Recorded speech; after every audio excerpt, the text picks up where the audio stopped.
For our purposes today, let me draw our reflection from our first reading.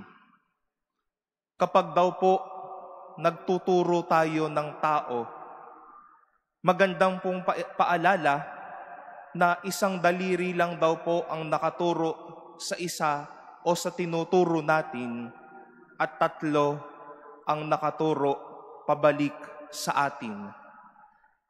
We might be pointing a finger to others, but let us be reminded that there are 3 other fingers pointing at us. Simply saying, while we point at others, let us not play victim by also knowing that we are doing something wrong, by being aware what we are doing, and by being aware of the things that we did. My dear brothers and sisters, in the long story of David, we have seen him from his peak and even in his own downfall.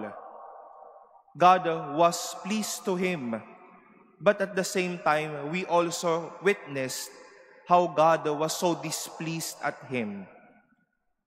We saw how David grew well of his love, of his devotion, and faith to God, but we also witnessed how he fell and how he sinned. Pero ano po yung maganda sa kwento ni David?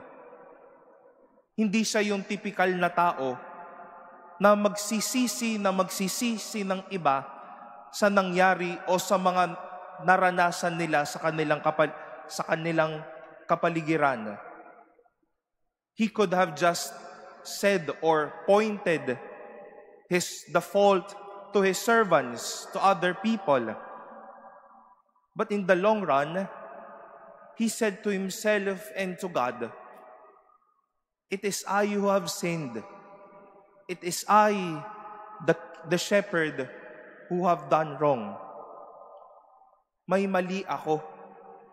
Nagkamali ako. Nagkasala ako." 3 daliri ang nakaturo sa kanya dahil inamin niya na siya din ay nagkamali at nagkasala. Napakagandang paalala po nito sa ating mga kapatid. Baka magaling tayo manturo sa ginagawa ng iba, totoo man o mga gawa-gawang kwento. Pero hindi man lang tayo makaamin sa mga nagagawa nating masasama o pangit. Enjoy tayong magturo sa iba.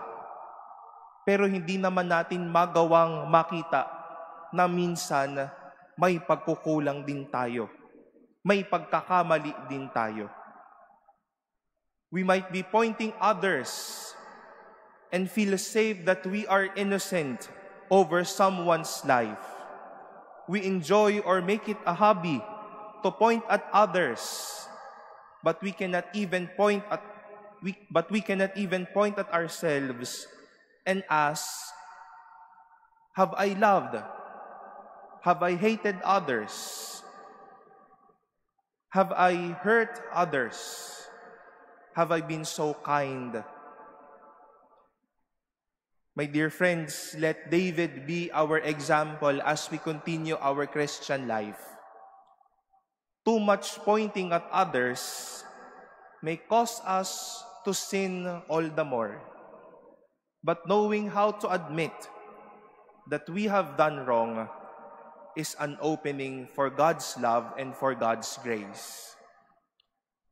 Dahil kung magtuturuan lang po tayo, baka mas lumalim pa po ang sugat. Kung aamin tayo sa ating mga nagawang pagkukulang, bumubukas ang pagkakataon at ang mga grasya. If we have the courage to point at others, let us have the charity to admit as well that we have done wrong. And because of that, all the more, we all need forgiveness and healing flowing for us.